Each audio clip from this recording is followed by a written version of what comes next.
আসসালামু আলাইকুম ওয়া রাহমাতুল্লাহি ওয়া বারাকাতুহু। সুপ্রিয় সুফি মিডিয়া বিডি চ্যানেলের দর্শক ও শ্রোতাবৃন্দ, আজকের আলোচনার বিষয় হচ্ছে বাংলাদেশে পীর ও মুরিদির ধারাবাহিকতায় ভারতের ফুরফুরা সিলসিলা থেকে সালামাবাদ শরীফ জামালপুর। এর আগে একটি ছোট্ট অনুরোধ, আপনি যদি আমার চ্যানেলে নতুন হয়ে থাকেন তাহলে চ্যানেলটি এখনই সাবস্ক্রাইব করুন এবং পাশে থাকা বেল আইকনটি প্রেস করুন। ফুরফুরা সিলসিলার প্রতিষ্ঠাতা হযরত মুজাদ্দিদুজ্জামান আবু বকর সিদ্দিক রহমাতুল্লাহ আলাইহি, মাওলানা শাহ আবু বকর সিদ্দিক রহমতুল্লাহ ভারতের হুগলি জেলার ফুরফুরায় জন্মগ্রহণ করেন। তিনি প্রথম খলিফা হযরত আবু বকর সিদ্দিকী রাদিয়াল্লাহু তাআলা আনহু এর বংশধর। তার এক পূর্বপুরুষ মনসুর বাগদাদি 1340 সালে বঙ্গদেশে আসেন এবং হুগলি জেলার মোল্লাপাড়া গ্রামে বাস করেন। মনসুর বাগদাদির অধীনস্থ অষ্টম পুরুষ মুস্তাফা মাদানী ছিলেন শায়খ আহমদ সিরহিন্দি রহমতুল্লাহ এর তৃতীয় পুত্র মাসুম রব্বানীর মুরিদ। কথিত আছে মাসুম রব্বানীর অন্যতম মুরিদ ছিলেন সম্রাট আওরঙ্গজেব। তিনি মুস্তাফা মাদানীকে মেদিনীপুর শহরে একটি মসজিদ সংলগ্ন মহল ও বহু লাখারাজ নিষ্কর সম্পত্তি দান করেন। হযরত মাওলানা আবু বকর সিদ্দিকীর বয়স যখন মাত্র 9 মাস, তখন তার পিতা আব্দুল মুক্তাদির রহমতুল্লাহ আলাইহি ইন্তেকাল করেন। মাতার নাম মাহাব্বতুন্নিসা। সর্বোপরি শাহ আবু বকর সিদ্দিকী সেই যুগের একজন শ্রেষ্ঠ হাদী ও সমাজ সংস্কারক ছিলেন। কেউ কেউ তাকে যুগের অন্যতম মুজাদ্দিদ বলেও আখ্যায়িত করেছেন। 17 মার্চ 1939 খ্রিস্টাব্দে শুক্রবার প্রাতে তিনি ওফাত লাভ করেন। ফুরফুরার মিয়াপাড়া মহল্লায় তাকে দাফন করা হয়। এখানে প্রতি বছর ফাগলুনের 21, 22 ও 23 তারিখে সেখানে ইসাল এ সওয়াব অনুষ্ঠিত হয়ে থাকে। তিনার সম্পূর্ণ জীবনী নিয়ে আমরা আরেকটি ভিডিও করব ইনশাআল্লাহ। পীর প্রফেসর আব্দুল খালেক চতুরাবি রহমতুল্লাহ, বিখ্যাত ফুরফুরা সিলসিলার ইমাম মুজাদ্দিদুজ্জামান পীর আব্দুল্লাহ আবু বকর সিদ্দিক রহমতুল্লাহ এর অন্যতম খলিফা ছিলেন। তিনি ব্রাহ্মণবাড়িয়া জেলার কসবা থানাধীন চতুরা গ্রামে 1892 খ্রিস্টাব্দে জন্মগ্রহণ করেন। ফেনী কলেজের অধ্যাপনার সময় শাহ সুফি সদরুদ্দিন আহমদ রহমতুল্লাহ এর নিকট প্রথম বায়াত ও খিলাফত প্রাপ্ত হন। শাহ সুফি সদরুদ্দিন আহমদ রহমতুল্লাহ ছিলেন ফুরফুরার আবু বকর সিদ্দিক রহমতুল্লাহ এর অন্যতম প্রধান খলিফা।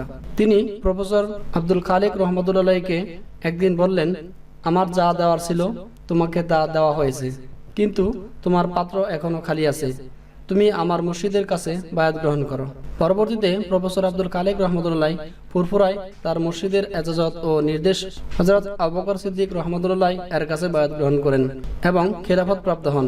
কিন্তু বিনয়ের প্রতীক প্রফেসর সাহেব তার সাজারনামায় লিখতেন, শেষাক্ত 2 জন হইতে খেলাফত প্রাপ্ত 2 জনকেই তিনি তার জীবনের আলোর দিশারি মনে করতেন।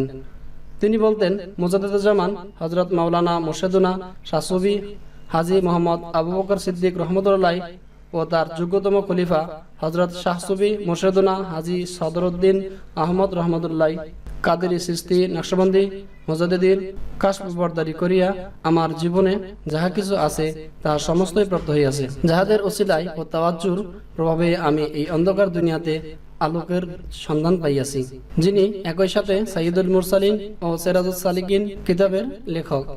তিনি জীবদ্দশায় আধ্যাত্মিক জগতের সমগ্র পৃথিবীর কুতুব অর্থাৎ কুতুবুল ইরশাদ ছিলেন, যিনি রাসূলুল্লাহ সাল্লাল্লাহু আলাইহি সাল্লাম এর একটি সুন্নতও ত্যাগ করেননি এবং কঠোর রিয়াজত করে আল্লাহর ওলি হয়েছিলেন। হযরত আব্দুল খালেক রহমতুল্লাহ সেই সময়ের আরবি ও ইংরেজি ভাষায় MA পাশ ছিলেন। বিরল প্রতিভার অধিকারী মানবপ্রেমিক এই মানুষটি সারা জীবন অতিবাহিত করেছেন দ্বীন ইসলামের খেদমতে আর নবীজির সুন্নত অনুসারে। তাই নবীজির সুন্নত অনুসরণে এই পৃথিবীর মায়া ত্যাগ করে 63 বছর বয়সে 1955 সালে ওফাত লাভ করেন। ইমাম শেখ বুরহানুদ্দিন রহমতুল্লাহি আলাইহি, যিনি তরিকায়ে আহমদিয়ার ইমাম। আল্লাহর হাবিব সাল্লাল্লাহু আলাইহি সাল্লাম প্রদত্ত এই খাস তরিকায় আবিষ্কৃত হয়েছে মানবদেহের 11 লতিফা, লতিফায়ে খলা, সুলতানাতুল আসগার সুগরা, সুলতানাতুল আসগার কুবরার মাকাম।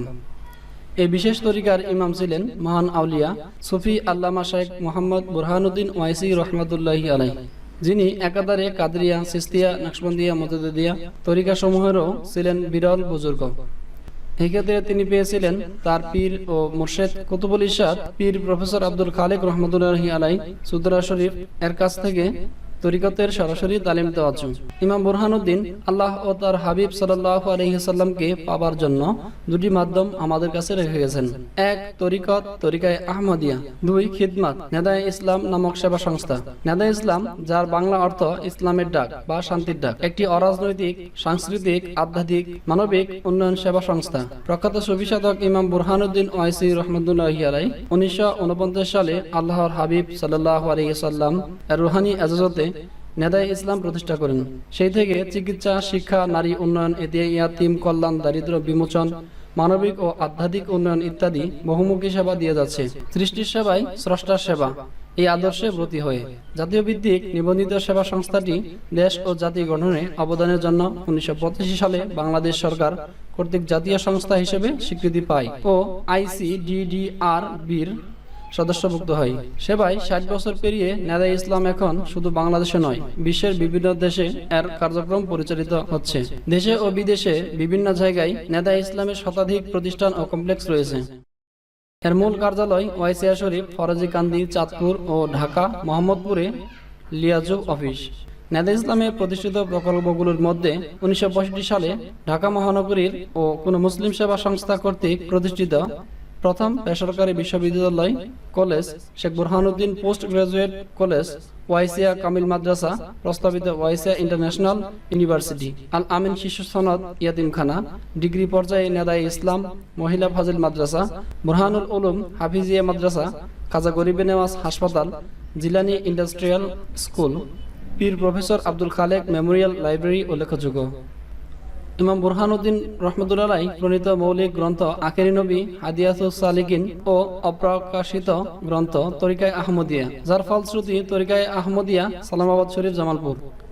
এই ক্ষণজন্ম সাধকের আদর্শ জীবন দর্শন ছিল নবী প্রেম আর সুন্নতে রঙে রঙিন, ছিলেন শরীয়তের কঠোর পাইবন্দি মুহাইয়ুস সুন্নাহ, সেই সাথে ছিলেন সমাজ সচেতন ও মানব দরদী। অসংখ্য মানুষ তার সহবতে পেয়েছিল হেদায়েতের আলো।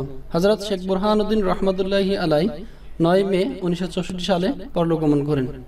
তার মাজার শরীফ চাঁদপুর জেলার উত্তর মতলবে ফরাজিকান্দি গ্রামে অবস্থিত। সর্বোপরি সালামাবাদ শরীফ, জামালপুর। উক্ত সালামাবাদ শরীফের প্রতিষ্ঠাতা আমার প্রাণপ্রিয় হুজুর কিবলা হযরত শায়েখ সাইফুল মালিক সাহেব রহমতুল্লাহি আলাইহি 1924 খ্রিস্টাব্দে জামালপুর জেলার গুরাদাব বাজারের নিকটে সুলতারকান্দা নামক গ্রামে জন্মগ্রহণ করেন। তার পিতার নাম আলহাজ সৈয়দ আলী আহমদ এবং মাতার নাম মুজাম্মদ সালমা বেগম। সামদেশ বর্তমান সিরিয়া হতে আগত এক প্রখ্যাত সৈয়দ বংশে হযরতের জন্ম। তার সপ্তম ঊর্ধ্বতন পুরুষ সৈয়দ কেনান হযরত শাহজালাল রহমতুল্লাহি আলাইহি এর এই দেশে আগমনের সমকালীন যুগে সিরিয়া হতে পাক ভারতে, এশিয়াতে দিন প্রচারের উদ্দেশ্যে আগমন করেন। বিভিন্ন জায়গায় দিন প্রচারের কাজ করে অবশেষে বর্তমান জামালপুর জেলা সদর থানার অন্তর্গত সরিয়াকান্দা নামক গ্রামে এসে বসতি স্থাপন করেন। তিনি ছিলেন এক নেককার হাদিয়েদ্দিন। তার পবিত্র বংশধারায় একজন না একজন সকল সময়েও হেদায়েতের দায়িত্ব পালন করে আসছেন। সৈয়দ কেনানের ষষ্ঠ অধীনস্থ পুরুষ হলেন হযরত হুজুর কিবলা রহমতুল্লাহি আলাইহি। চট্টগ্রামে চাকরিরত অবস্থায় কোন এক শুভ দিনে ইমামত তরিকত হযরত বুরহানুদ্দিন রহমতুল্লাহি আলাইহি এর হাতে তিনি বায়াত গ্রহণ করেন।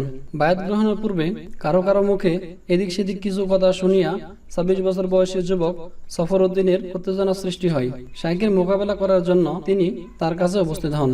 কিন্তু আল্লাহর কি অপার মহিমা, শাইখের দরবারে গিয়ে তিনি এমনই প্রভান্বিত হয়ে পড়েন যে তার যেন মনে হইতেছিল এখানে তার জীবন যাত্রা আখেরি মঞ্জিল, এখানেই তিনি খুঁজে পাবেন জীবনের মাকসুদ। পরম স্নেহে হযরত শাইখ তাকে বায়াত করলেন। বায়াতের পর পিতৃদত্ত নামের স্থলে তার নাম রাখলেন সাইফুল মালিক। শাইখের দেওয়া এই নামে আজ তিনি বিখ্যাত ও পরিচিত। হযরতের জীবনের সকল দিকের আমূল পরিবর্তন হয়ে যায়। দুনিয়ার মোহমায়া হতে আশ্চর্যভাবে তিনি বিমুগ্ধ হয়ে যান। একাধারে 2 বছর তিনি কঠোর রিয়াজতে নিমগ্ন থাকেন। রিয়াজত জীবনে পূর্ণ 1 বছর মজজুবির হালতে কাটে।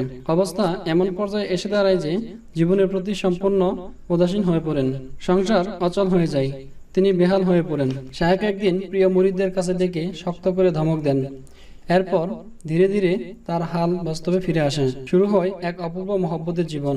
রিয়াজতের কঠিন স্তর সমূহ স্নেহময় শাইখের প্রত্যক্ষ তত্ত্বাবধানে অতিক্রম করতে গিয়ে হুব্বুল্লাহর অতল সাগরে ডুবে গেলেন তিনি। অতঃপর জীবনের আরাধ্য কর্মে আল্লাহ পাকের অপার রহমতে সফলতা হাসিল করেন। শাইখের দরবার হতে খেলাফতের জিম্মাদারি তার উপর ন্যস্ত হলো। পূর্ব হতেই কোন রকমে কষ্টের ভিতর দিয়ে সংসার চলছিল। ভাইদের পড়াশোনা সহ সংসারের সকল কিছু ছিল তার কাঁধে। এর মাঝে সকলের অনিচ্ছার ভিতর দিয়ে 1968 সনে জানুয়ারি মাসে উপার্জনের একমাত্র মাধ্যম চাকরিখানা ছেড়ে দিলেন। পরিবারের সকলেই অনিশ্চিত অবস্থার কথা চিন্তা করে শঙ্কিত হয়ে পড়েন। কিন্তু হযরত যেন এর মাঝে খুঁজে পেলেন এক অপূর্ব শান্তি, আল্লাহ পাকের উপর পরম নির্ভরতার আনন্দ।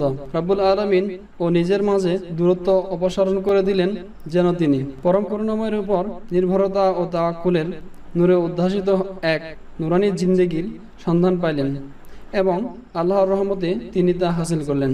জীবনে তিনি বহুবার হজে যাওয়ার বিরল ভাগ্য লাভ করেছেন। আল্লাহর কি অপার মহিমা। বিগত 1989 হইতে পবিত্র রমজানুল মুবারক মদিনা মুনাওয়ারায় সরওয়ারে কায়নাতের মসজিদ নববীতে ইতিকাফ করা শুরু করেন। প্রতি বছর মুসলমানের সবচেয়ে বড় দুটি ঈদ খুশির দিন আসে। আল্লাহর ওলি এই উভয় ঈদই আল্লাহর ঘর ও সরওয়ারে দুজাহানের রওজা মুবারকে কাটিয়েছেন। ইহা যে কত বিরল ভাগ্য তা শুধু সালেকই বুঝেন, ব্যাখ্যা করার কিছু নহে। ঈদ তো মানুষ আপনজনের সাথে কাটায়। হৃদয়ে কোনো আকুতি নিয়ে মাবুদের দরবারে কোনো কিছুর মঞ্জুর করাইতে পারলে এমনই করে বুঝি তার দরজা খুলে যায়। হুজুর কেবলা রহমতুল্লাহ 11 অক্টোবর 2019 রোজ শুক্রবার খুতবার সময় মুহূর্তে ওফাত লাভ করেন। হুজুর কেবলা রহমতুল্লাহ এর জানাজায় লক্ষাধিক লোকের সমারোহ হয়। উক্ত জানাজায় পরদিন বাদ জোহর হুজুর কেবলা রহমতুল্লাহ এর সুযোগ্য ছোট সাহেবজাদা এবং বড় সাহেবজাদা হৃদয়াভিষিক্ত কণ্ঠে লক্ষাধিক মুরিদ ও জনসংগমের সামনে কথা রাখেন। এরপর হুজুর কেবলা রহমতুল্লাহ এর বড় সাহেবজাদা জানাজা নামাজের ইমামতি করেন। বর্তমানে হুজুর কেবলা রহমতুল্লাহ এর সুযোগ্য ছোট সাহেবজাদা সালামাবাদ শরীফের প্রাণপণ খেদমত করে যাচ্ছেন। এদিকে বড় সাহেবজাদা তিনার সালামাবাদ হজ ট্রাভেলস এবং আলিয়া মাদ্রাসার দায়িত্বের পাশাপাশি ছোট সাহেবজাদাকে সহযোগিতা করে যাচ্ছেন। পূর্ব থেকেই সালামাবাদ শরীফে পবিত্র মুহররম মাসের প্রথম 10 দিন এবং পবিত্র শবে বরাতের 8 দিন ব্যাপী, তাছাড়া পবিত্র ঈদে মিলাদুন নবীতে 3 দিন ব্যাপী খাস ও ইসালে সওয়াব মাহফিল অনুষ্ঠিত হয়। সালামাবাদ শরীফে প্রতি মাসে ও সপ্তাহে জিকির আজকারের মাহফিল অনুষ্ঠিত হয়। অসংখ্য খাদেম ও মুরিদগণ নিজ নিজ এলাকায় জিকির আজকারের মাহফিলের আয়োজন করে থাকে। এ দরবারে শরীয়ত বিরোধী কোনো কার্যকলাপ হয় না। পরিপূর্ণ সুন্নতে তাবেদারিতে প্রতিটি খলিফা ও মুরিদগণ নিজের জীবন জিন্দেগি সাজিয়ে তোলে। এই দরবারে পরিপূর্ণ সুন্নতের আমল হয়। সালামাবাদ শরীফে 9 গম্বুজ বিশিষ্ট একটি মসজিদ রয়েছে এবং বিশাল বড় আলিয়া মাদ্রাসা রয়েছে। তাছাড়া শতাধিক ছাত্রের থাকার ব্যবস্থা সহ একটি বিশাল আকার এতিমখানা রয়েছে। তার সাথে নহরের রব্বানি পুকুর সহ ছায়াগারা নিবিড় পরিবেশে সবকিছুকে যেন মুখরিত করে। সম্মানিত দর্শকদের সালামাবাদ শরীফে আসার এবং পরবর্তী ভিডিও দেখার আমন্ত্রণ জানিয়ে আজকের মতো আমি আব্দুল্লাহ মোহাম্মদ মুরাদ আপনাদের থেকে বিদায় নিচ্ছি। আল্লাহ হাফেজ। আসসালামু আলাইকুম ওয়া রাহমাতুল্লাহি ওয়া বারাকাতুহু।